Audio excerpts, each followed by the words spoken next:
Knowledge ഫാക്ടറുടെ പുതിയൊരു വീഡിയോയിലേക്ക് എല്ലാവർക്കും സ്വാഗതം. അപ്പോൾ നമ്മുടെ പരീക്ഷകളിൽ ഇനി വരാൻ പോകുന്ന എല്ലാ പരീക്ഷയ്ക്കും ചോദിക്കാൻ സാധ്യതയുള്ള വളരെ പ്രധാനപ്പെട്ട കുറച്ച് കറണ്ട് അഫയേഴ്സ് ആണ് നമ്മൾ ഈ വീഡിയോയിൽ ഡിസ്കസ് ചെയ്യുന്നത്. അപ്പോൾ എന്തായാലും നമുക്ക് എന്ത് ചെയ്യാം, വളരെ പെട്ടെന്ന് റിലേറ്റ് ചെയ്യാൻ പറ്റുന്ന ചെറിയ ചെറിയ കോഡുകളിലും അതുപോലെ തന്നെ ചെറിയ ചെറിയ റിലേഷൻസ് ഒക്കെ വെച്ച് നമുക്ക് പഠിച്ചെടുക്കാനായിട്ട് ശ്രമിക്കാം അല്ലേ. അപ്പോൾ നമുക്ക് എന്തായാലും ഒന്നാമത്തെ ചോദ്യത്തിലേക്ക് തന്നെ കിടക്കാം. വീരചക്ര നേടിയ ആദ്യത്തെ മലയാളി ആരാണ്? വീരചക്ര നേടിയ ആദ്യത്തെ മലയാളിയുടെ പേരാണ് E.O. രാഘവൻ. എന്താണ്? E.O. രാഘവൻ. അപ്പൊ നമുക്കിത് പഠിക്കുന്നതിന് വേണ്ടിയിട്ട് നിങ്ങൾ എല്ലാവരും വിജയുടെ ബീസ്റ്റ് എന്ന് പറഞ്ഞ സിനിമ കണ്ടിട്ടുണ്ടാവില്ലേ? ബീസ്റ്റ്. അതിലെ വിജയുടെ പേരെന്താണ്? ഓർമ്മയുണ്ടോ?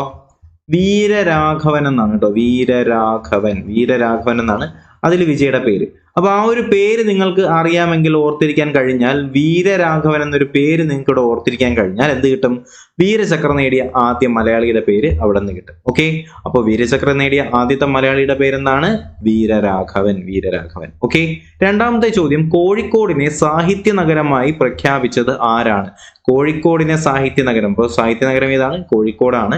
കോഴിക്കോടിനെ സാഹിത്യ നഗരമായി പ്രഖ്യാപിച്ചത് MB രാജേഷ് ആണ് അല്ലെ. നിലവിലെ നമ്മുടെ എക്സൈസ് അതുപോലെ തന്നെ തദ്ദേശ സ്വയംഭരണ വകുപ്പ് മന്ത്രിയൊക്കെയാണ് ആര്? MB രാജേഷ്. അടുത്ത ചോദ്യമാണ്, കേരള ലോകായുക്തയുടെ ചുമതല നിലവിൽ കൊടുത്തിട്ടുണ്ടായിരുന്നത് ഉപലോകായുക്തയ്ക്കാണ്. അപ്പോൾ ഉപലോകായുക്ത ആരെന്നറിയാമോ? ഹാറൂൺ അൽ റഷീദ് ആണ് ഉപലോകായുക്ത. ഓക്കെ, കാരണം അപ്പോൾ നമുക്ക് ലോകായുക്ത ഇല്ലായിരുന്നു. എന്നാൽ അതിനുശേഷം 2024 ജൂണിൽ എന്ത് ചെയ്യുന്നു? കേരളത്തിലെ ലോകായുക്ത വരുന്നുണ്ട്. അപ്പോൾ ലോകായുക്തയായിട്ട് നിയമിതനായിട്ടുള്ള വ്യക്തിയുടെ പേര് ചോദിച്ചാൽ ജസ്റ്റിസ് N അനിൽകുമാർ ആണ്. ആരാണ്? ജസ്റ്റിസ് N അനിൽകുമാർ ആണ് കേട്ടോ. അപ്പോൾ 2024 ജൂണില് കേരള ലോകായുക്തയായിട്ട് നിയമിതനാകുന്ന വ്യക്തിയുടെ പേര് ചോദിച്ചാൽ ജസ്റ്റിസ് N അനിൽകുമാർ ആണ് എന്നുള്ള കാര്യം കൂടി ഒന്ന് മനസ്സിലാക്കിയേക്കുക. അപ്പോൾ ഒരു പ്രധാനപ്പെട്ട കാര്യം നമുക്ക് നിങ്ങളിലേക്ക് എത്തിക്കാനുണ്ട്. മറ്റൊന്നുമല്ല, നമ്മുടെ ചാനലിൽ നിലവിലിപ്പോൾ ഫോഴ്സ് 2025 എന്ന് പറഞ്ഞ ബാച്ച് സ്റ്റാർട്ട് ചെയ്യുന്നുണ്ട്. അപ്പോൾ ഇതിനകത്ത് നിങ്ങൾക്ക് നമ്മുടെ ഫോഴ്സ് എക്സാം 2025 വരുന്ന ഫോഴ്സ് എക്സാംസ് ആയിട്ടുള്ള നമ്മുടെ പോലീസ്, എക്സൈസ്, ഫയർഫോഴ്സ് അതുപോലെ തന്നെ ബീറ്റ് ഫോറസ്റ്റ് ഓഫീസറിന്റെ ഒക്കെ കമ്പൈൻഡ് ആയിട്ടുള്ള സ്പെഷ്യൽ ടോപ്പിക് ക്ലാസ്സുകളാണ് നിങ്ങൾക്ക് ഇതിനകത്ത് കിട്ടുന്നത്. അപ്പോൾ ഈ ഒരു ഒറ്റ ബാച്ചിൽ നിങ്ങൾ ജോയിൻ ചെയ്താൽ ഈ പറയുന്ന 4ന്റെയും പോലീസിന്റെ കിട്ടും, അതുപോലെ തന്നെ excise, fire force, beat forest officer, ഈ പറയുന്ന 4 കോഴ്സിന്റെയും സ്പെഷ്യൽ ടോപ്പിക്കുകൾ, അതിൻ്റെയൊക്കെ മോഡൽ എക്സാംസ്, അതിൻ്റെയൊക്കെ മോക്ക് ടെസ്റ്റുകൾ, അതിൻ്റെയൊക്കെ നോട്ട്സ്, അതിൻ്റെ ക്ലാസ്സുകൾ, ഇതെല്ലാം കിട്ടുന്ന കമ്പൈൻഡ് ബാച്ചാണ് ഫോഴ്സ് 2025. ഇതിലേക്ക് നിങ്ങൾക്ക് ജോയിൻ ചെയ്യാൻ താല്പര്യമുണ്ട് എന്നുണ്ടെങ്കിൽ ഈ കാണുന്ന നമ്പറിലേക്ക് 9961696972 എന്ന് പറയുന്ന നമ്പറിലേക്ക് 999 രൂപയാണ് പേയ്മെന്റ് ചെയ്തിട്ട് ഇതേ നമ്പറിലേക്ക് എന്ത് ചെയ്യുക? സ്ക്രീൻഷോട്ട് അയക്കുക. നിങ്ങൾ എന്ത് ചെയ്യും? അപ്പോൾ ഗ്രൂപ്പിലേക്ക് ആഡ് ചെയ്യുന്നതായിരിക്കും. ഓക്കെ, അപ്പോൾ എന്തായാലും നമുക്ക് അടുത്ത ചോദ്യത്തിലേക്ക് തന്നെ കിടക്കാം. നെക്സ്റ്റ് ക്വസ്റ്റ്യൻ ഇതാണ്, വ്യോമസേനയിലെ ആദ്യത്തെ മലയാളി വനിതാ അഗ്നിവീർ ആരാണ്? വ്യോമസേനയിലെ നമ്മുടെ എയർഫോഴ്സിലെ ആദ്യത്തെ മലയാളി വനിതാ അഗ്നിവീർ ആര് എന്ന് ചോദിച്ചാൽ മേഘ മുകുന്ദനാണ്. നമുക്കറിയാം വ്യോമസേന എന്ന് പറയുമ്പോൾ എന്താണ് വ്യോമസേന? നമുക്കറിയാം വിമാനം ഓടിക്കുന്നതാണ് വ്യോമസേന അല്ലേ. വിമാനം എവിടെ കൂടിയാണ് ഓടിക്കുന്നത്? മേഘത്തിൽ കൂടിയാണ് വിമാനം ഓടിക്കുന്നത്. സോ എന്ത് ചെയ്യാം? മേഘ മുകുന്ദൻ എന്ന് പഠിച്ചൂടെ? സിമ്പിൾ അല്ലേ. ഓക്കെ, അപ്പോൾ വ്യോമസേനയിലെ ആദ്യത്തെ വനിതാ അഗ്നിവീർ ആര് എന്ന് ചോദിച്ചാൽ ആരെന്ന് പറയണം? മേഘ മുകുന്ദനാണ്. മറക്കത്തില്ലല്ലോ. ഓക്കെ, അപ്പോൾ എന്തായാലും വീഡിയോ കാണുന്നവർ തീർച്ചയായിട്ടും വീഡിയോ ലൈക്ക് ചെയ്തിട്ടില്ലാന്നെങ്കിൽ എന്ത് ചെയ്യുക? വീഡിയോ ഒന്ന് ലൈക്ക് ചെയ്യുക. നിങ്ങളുടെ അഭിപ്രായങ്ങൾ തീർച്ചയായിട്ടും കമന്റുകളായിട്ട് രേഖപ്പെടുത്തുക കേട്ടോ. അപ്പോൾ നിങ്ങളുടെ അഭിപ്രായങ്ങളും കമന്റ്സും ഒക്കെ കാണുമ്പോഴേ നമുക്ക് വീണ്ടും പുതുതായിട്ടുള്ള ഇതുപോലുള്ള ക്ലാസ്സുകൾ നിങ്ങൾക്ക് വേണ്ടിയിട്ട് ചെയ്യാനുള്ളൊരു എൻകറേജ്മെന്റ് എന്ന് പറഞ്ഞാൽ തീർച്ചയായിട്ടും നിങ്ങളുടെ കമന്റുകൾ തന്നെയാണ്. അപ്പോൾ എന്തായാലും അതുകൂടി ഒന്ന് ചെയ്തേക്കുക. അപ്പോൾ നമുക്ക് അടുത്ത ചോദ്യത്തിലേക്ക് കടക്കാം. പുതിയ നിയമസഭാ സെക്രട്ടറി ആയിട്ട് നിയമിതനായത് ആരാണ്? ഡോക്ടർ N കൃഷ്ണകുമാർ ആണ് കേട്ടോ. ഡോക്ടർ N കൃഷ്ണകുമാർ ആണ് പുതിയ നിയമസഭാ സെക്രട്ടറി ആയിട്ട് നിയമിതനായത് ആരാണ്? ഡോക്ടർ N കൃഷ്ണകുമാർ ആണ്. അടുത്ത ചോദ്യത്തിലേക്ക് കിടക്കാം. കേരള നിയമസഭയിൽ ദേവസ്വം വകുപ്പ് കൈകാര്യം ചെയ്യുന്നത് ആരാണ്? കേരള നിയമസഭയിൽ ദേവസ്വം വകുപ്പ് കൈകാര്യം ചെയ്യുന്നത് ആര് എന്നാണ് ചോദ്യം കേട്ടോ. ആരാണ്? VN വാസവനാണ്. ആരാണ്? VN വാസവനാണ്. ഓക്കെ, അപ്പോൾ കേരള നിയമസഭയില് ദേവസ്വം വകുപ്പ് കൈകാര്യം ചെയ്യുന്നത് ആര് എന്ന് ചോദിച്ചാൽ VN വാസവനാണ്.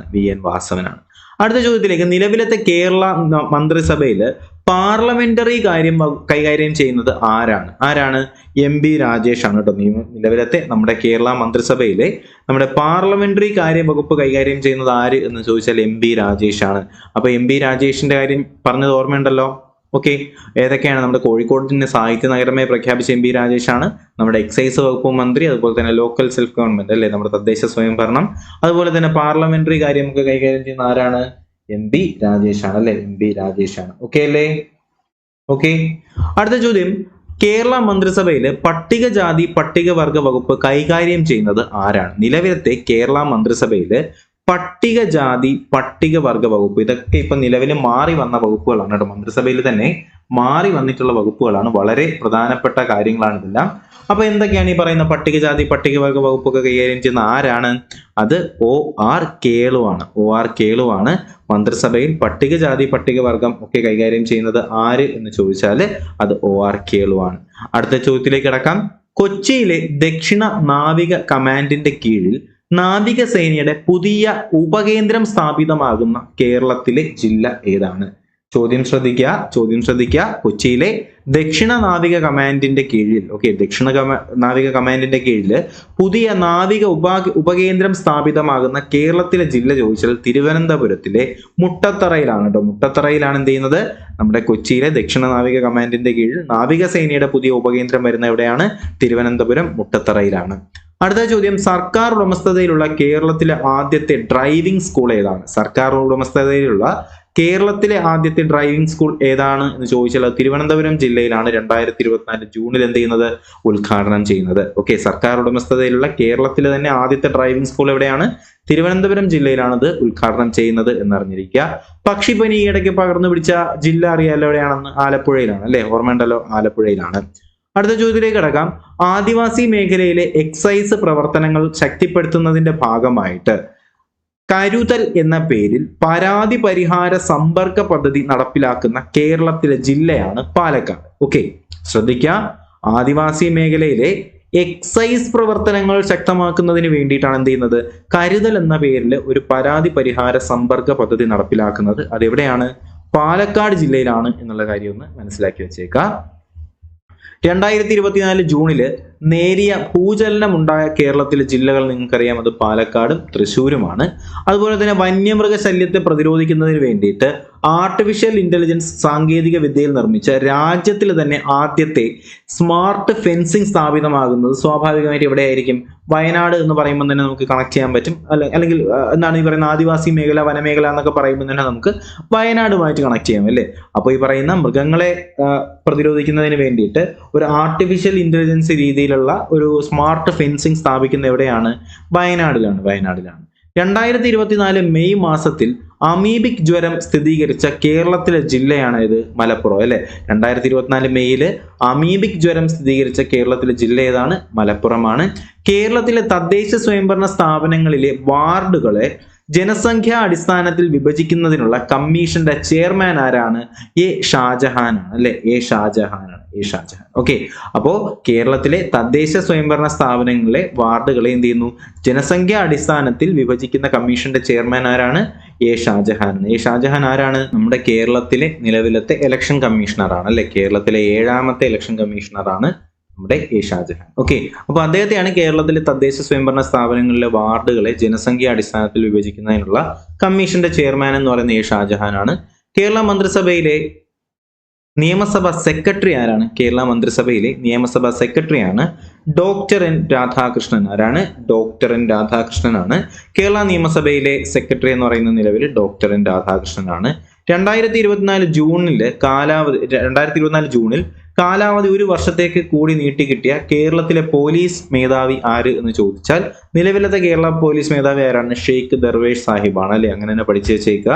നിലവിലത്തെ കേരള പോലീസ് മേധാവി ആര് എന്ന് ചോദിച്ചാൽ ആരാണ്? ഷെയ്ഖ് ദർവേഷ് സാഹിബാണ്. 2024 ജൂണിൽ അദ്ദേഹത്തിന് 1 വർഷത്തേക്ക് കൂടി കാലാവധി നീട്ടിക്കിട്ടുകയുണ്ടായി. അടുത്ത് പുന്നയൂർകുളം സാഹിത്യ സമിതി ഏർപ്പെടുത്തിയ പ്രഥമ മാധവിക്കുട്ടി പുരസ്കാരം. ശ്രദ്ധിക്കുക, ആദ്യത്തെ പ്രഥമ മാധവിക്കുട്ടി പുരസ്കാരം ലഭിക്കുന്നത് KR മീരയ്ക്കാണ് കേട്ടോ. അപ്പോ പ്രഥമ മാധവിക്കുട്ടി പുരസ്കാരം ലഭിക്കുന്ന ആർക്കാണ്? KR മീരയ്ക്കാണ്. അപ്പൊ പുന്നയൂർകുളം സാഹിത്യ സമിതിയാണ് ഈ ഒരു പ്രഥമ മാധവിക്കുട്ടി പുരസ്കാരം കൊടുക്കുന്നത്. ഓക്കെ, അടുത്ത ചോദ്യത്തിലേക്ക് കടക്കാം. നമ്മുടെ നെക്സ്റ്റ് ക്വസ്റ്റ്യൻ എന്ന് പറയുന്നത് കേരളത്തിലെ നാടൻ കളികളുടെ പ്രചാരത്തിന് കായിക വകുപ്പ് ആരംഭിച്ച പദ്ധതിയുടെ പേരാണ് കളിത്തട്ട്. ഇത് PSC പരീക്ഷയിൽ ചോദിച്ച ഒരു ചോദ്യമാണ്, ചോദിക്കാൻ ഇനിയും ചാൻസ് ഉള്ള ഒരു ചോദ്യമാണ്. കേരളത്തിലെ നാടൻ കളികളുടെ പ്രചാരത്തിന് നമ്മുടെ കായിക വകുപ്പ് ആരംഭിച്ച പദ്ധതിയുടെ പേരാണ് എന്ത്? കളിത്തട്ട് അല്ലെ, കളിത്തട്ട്. അടുത്ത് തത്സമയം തിരഞ്ഞെടുപ്പ് ഫലം അറിയാനുള്ള തിരഞ്ഞെടുപ്പ് കമ്മീഷന്റെ സോഫ്റ്റ്വെയറിന്റെ പേരാണ് എൻകോർ. എന്താണ്? നമ്മുടെ നാടൻ കളികളുടെ പ്രചാരത്തിനാണെങ്കിൽ കളിത്തട്ടാണ്. നമുക്ക് ഓർത്തിരിക്കാം, നാടൻ കളികളൊക്കെ ഒരു കളിത്തട്ടിൽ വെച്ചാണ് എന്ത് ചെയ്യുന്നത്? കളിത്തട്ടിൽ വെച്ചാണ് ഈ നാടൻ കളികളൊക്കെ നടക്കുന്നത് അല്ലെ. എന്നാൽ ഈ തിരഞ്ഞെടുപ്പ് ഫലമാണെങ്കിലോ, തിരഞ്ഞെടുപ്പ് ഫലം ഒരു എന്താണ് ഇലക്ഷൻ എന്ന് പറയുമ്പോൾ നമുക്ക് എല്ലാവർക്കും അറിയേണ്ട എന്താണ്? ഇലക്ഷൻ സ്കോർ ആണ് അല്ലെ. അപ്പൊ ഞാനിപ്പോ ഇലക്ഷനിൽ നിൽക്കുമ്പോൾ എനിക്ക് എന്റെ സ്കോർ അറിയണം. അതിന് നിങ്ങൾ എന്ത് ചെയ്യുക? എന്റെ സ്കോർ എന്നുള്ളതിനെ നിങ്ങൾ എൻകോർ എന്ന് മാറ്റി പഠിക്കുക. ഓക്കെ, അപ്പൊ തത്സമയം തിരഞ്ഞെടുപ്പ് ഫലം അറിയാവുന്നതിനുള്ള തിരഞ്ഞെടുപ്പ് കമ്മീഷന്റെ സോഫ്റ്റ്വെയറിന്റെ പേരാണ് എന്ത്? എൻകോർ. ഓക്കെ, അടുത്ത ചോദ്യത്തിലേക്ക് നമുക്ക് കിടക്കാം. 2024 ജൂണില് ലോക കേരള സഭയില് മുഖ്യമന്ത്രി പിണറായി വിജയൻ ഉദ്ഘാടനം ചെയ്ത ലോകമെമ്പാടുമുള്ള മലയാളികളുടെ തത്സമയ വിവരശേഖരണം ലക്ഷ്യമിട്ടിട്ടുള്ള പോർട്ടലിന്റെ പേരാണ് ലോക കേരളം. സിമ്പിൾ ആയിട്ട് പഠിക്കാൻ പറ്റും അല്ലെ. എന്താണ്? ലോക കേരള സഭയിലെ പിണറായി വിജയൻ ഉദ്ഘാടനം ചെയ്ത ലോകമെമ്പാടുമുള്ള മലയാളികളുടെ തത്സമയ വിവരശേഖരണം ലക്ഷ്യമിട്ടിട്ടുള്ള പോർട്ടലിന്റെ പേരാണ് എന്ത്? ലോക കേരള സഭയിൽ ലോക കേരളം. സിമ്പിൾ അല്ലേ? വലിയ ബുദ്ധിമുട്ട് അതിനകത്ത് വരുന്നില്ലല്ലോ. അടുത്ത ചോദ്യത്തിലേക്ക് പോവാം. നെക്സ്റ്റ് ക്വസ്റ്റ്യൻ എന്ന് പറയുന്നത് കേരളത്തിൽ പ്രകൃതി ദുരന്തങ്ങൾ സംബന്ധിച്ച് മുന്നറിയിപ്പ് നൽകുന്നതിനായിട്ട് സംസ്ഥാന ദുരന്ത നിവാരണ അതോറിറ്റി ആരംഭിക്കുന്ന ഒരു മുന്നറിയിപ്പ് സംവിധാനത്തിന്റെ പേരാണ് കവച്. എന്താണ്? കവച് എന്നാണ് കേട്ടോ, കവച്. ഓക്കെ, അപ്പോൾ കേരളത്തിലെ പ്രകൃതി ദുരന്തങ്ങൾ സംബന്ധിച്ച മുന്നറിയിപ്പ് നൽകുന്നതിനായിട്ട് സംസ്ഥാന ദുരന്ത നിവാരണ അതോറിറ്റി ആരംഭിക്കുന്ന സമഗ്ര മുന്നറിയിപ്പ് സംവിധാനത്തിന്റെ പേരെന്താണ്? കവച് എന്നാണ്.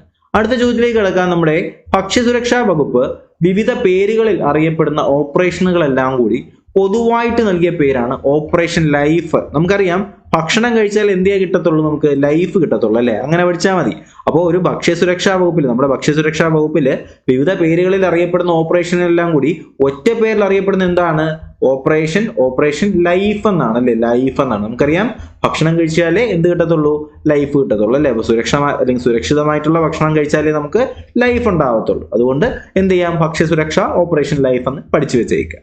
അടുത്ത ചോദ്യം, ഭക്ഷ്യ പൊതുവിതരണ സംവിധാനത്തിൽ മുൻഗണന വിഭാഗത്തിലെ അനർഹരെ കണ്ടെത്തുന്നതിനായിട്ട് ഉള്ള ഒരു ഓപ്പറേഷന്റെ പേരാണ് ഓപ്പറേഷൻ യെല്ലോ. കാര്യം മനസ്സിലായോ? എന്താണ്? ഭക്ഷ്യ പൊതുവിതരണ സംവിധാനത്തില് മുൻഗണനാ വിഭാഗത്തിലെ അനർഹരെ കണ്ടെത്തുന്നതിന് വേണ്ടിയിട്ടുള്ള ഒരു പ്രോഗ്രാമിന്റെ പേരാണ് ഓപ്പറേഷൻ യെല്ലോ എന്ന് പറയുന്നത്. ഓക്കെ, അടുത്ത് GST റെസ്റ്റോറന്റ് മേഖലയിൽ സംസ്ഥാന GST വകുപ്പിന്റെ വ്യാപക ഓപ്പറേഷന്റെ പേരാണ് ഓപ്പറേഷൻ ഫാനം എന്ന് പറയുന്നത്. എന്താണ്? GST റെസ്റ്റോറന്റ് മേഖലയിലെ നമ്മുടെ സംസ്ഥാന GST വകുപ്പിന്റെ വ്യാപക ഓപ്പറേഷന്റെ പേരെന്താണ്? അതിന്റെ പേരാണ് ഓപ്പറേഷൻ ഫാനം. അപ്പോൾ ഓപ്പറേഷൻ ഫാനം എന്ന് കേട്ടാൽ അത് GSTയുമായിട്ട് റിലേറ്റ് ചെയ്തിട്ടുള്ളതാണ് എന്നുള്ള കാര്യം എന്ത് ചെയ്യുക? ഒന്ന് മനസ്സിലാക്കി വെച്ചേക്കാം. നമ്മൾ ഈ ഫാനൊക്കെ വാങ്ങിക്കുമ്പോഴത്തേക്കും നമുക്ക് എന്ത് കൊടുക്കണം? GST കൊടുത്തേ നമുക്ക് ഫാനൊക്കെ വാങ്ങിക്കാനായിട്ട് കഴിയത്തുള്ളൂ അല്ലെ.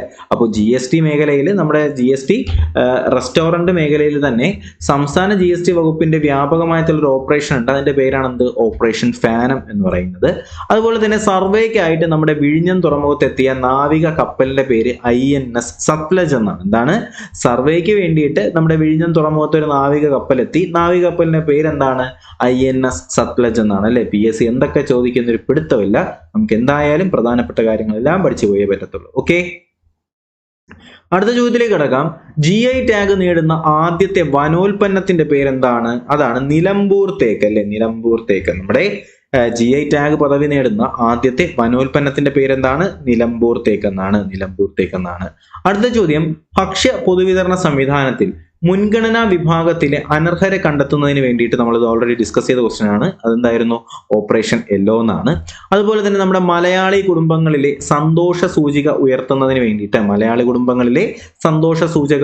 സൂചിക ഉയർത്തുന്നതിന് വേണ്ടിയിട്ട് ഹാപ്പിനെസ് കേന്ദ്രങ്ങൾ ആരംഭിക്കുന്ന സ്ഥാപനം ഏത് എന്ന് ചോദിച്ചാൽ അത് കുടുംബശ്രീയാണ് കേട്ടോ.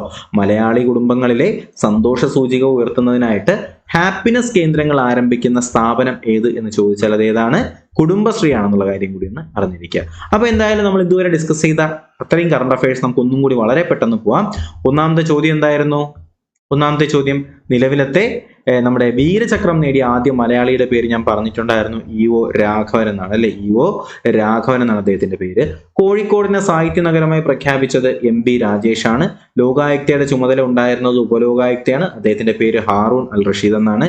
എന്നാൽ നിലവിലത്തെ നമ്മുടെ കേരള ലോകായുക്ത ആര് എന്ന് ചോദിച്ചാൽ അത് ജസ്റ്റിസ് എൻ അനിൽകുമാറാണ്. വ്യോമസേനയിലെ ആദ്യത്തെ മലയാളി വനിതാ അഗ്നിവീർ ആര് എന്ന് ചോദിച്ചാൽ മേഘ മുകുന്ദൻ. പുതിയ നിയമസഭാ സെക്രട്ടറി ആര് എന്ന് ചോദിച്ചാൽ അത് ഡോക്ടർ എൻ കൃഷ്ണകുമാറാണ്. അതുപോലെ തന്നെ കേരള മന്ത്രിസഭയിൽ ദേവസ്വം വകുപ്പ് കൈകാര്യം ചെയ്യുന്നത് വി.എൻ. വാസവനാണ്. പാർലമെന്ററി കാര്യ വകുപ്പ് കൈകാര്യം ചെയ്യുന്നത് എം.ബി. രാജേഷാണ്. നമ്മുടെ പാർലമെന്ററി കാര്യം, അതുപോലെ തന്നെ എക്സൈസ്, അതുപോലെ തന്നെ ലോക്കൽ സെൽഫ് ഗവൺമെന്റ് തദ്ദേശ സ്വയംഭരണ ഇതൊക്കെ ആരാണ്? നമ്മുടെ എം.ബി. രാജേഷാണ്.